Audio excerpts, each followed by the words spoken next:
Selamat pagi, perkenalkan nama saya Matthew, kelas 7B dari sekolah SMPK Karitas 3, Surabaya. Absen 22. Hari ini saya akan menceritakan cerita dongeng Sang Kuryang.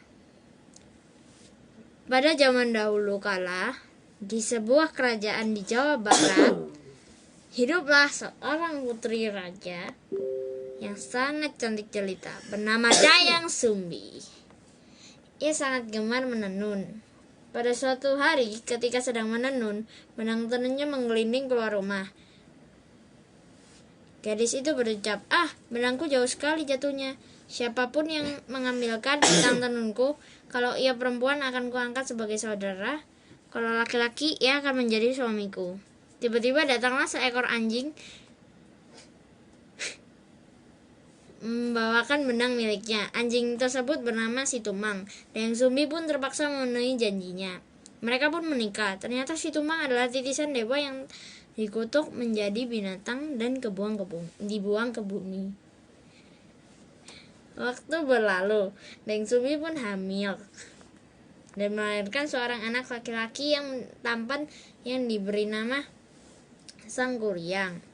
Suatu hari Dayang Sumbi menyuruh Sang Kuryang untuk berburu mencari hati kijang. Sang Kuryang pun berangkat ke hutan ditemani Si Tumang. Setelah berburu sepanjang hari, Sang Kuryang tak mendapatkan seekor kijang pun.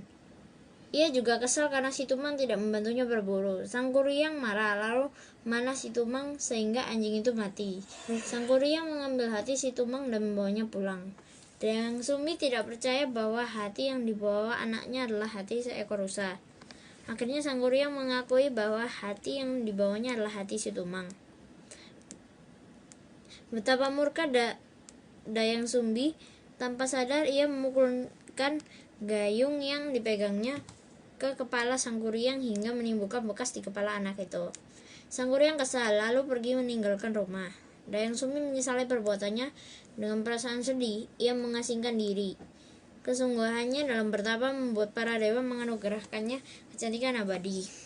Tahun berganti tahun, Sang Kuryang tumbuh menjadi pemuda yang tampan dan gagah. Selain itu, dia juga memiliki berbagai ilmu kesaktian karena berguru dengan beberapa pertapa sakti.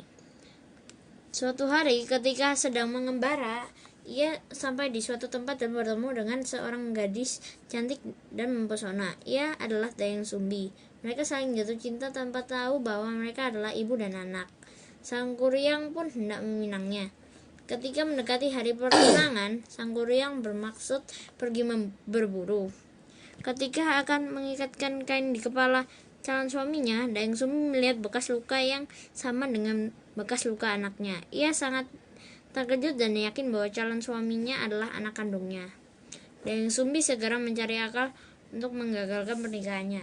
Ia mengajukan persyaratan, yaitu membendung sungai Citarum dan membuatkan sampan yang besar. Kedua syarat ini harus diselesaikan sebelum fajar. Sang Kuryang menyanggupinya.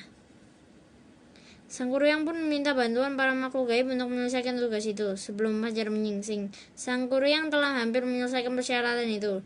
Dayang Sumbi panik. Ia meminta perempuan desa menumbuk padi. Ayam jago pun berkokok karena mengira fajar telah datang. Para makhluk gaib yang datang membantu Sang Kuryang pun ketakutan. Sang Kuryang sangat kesal, usahanya gagal.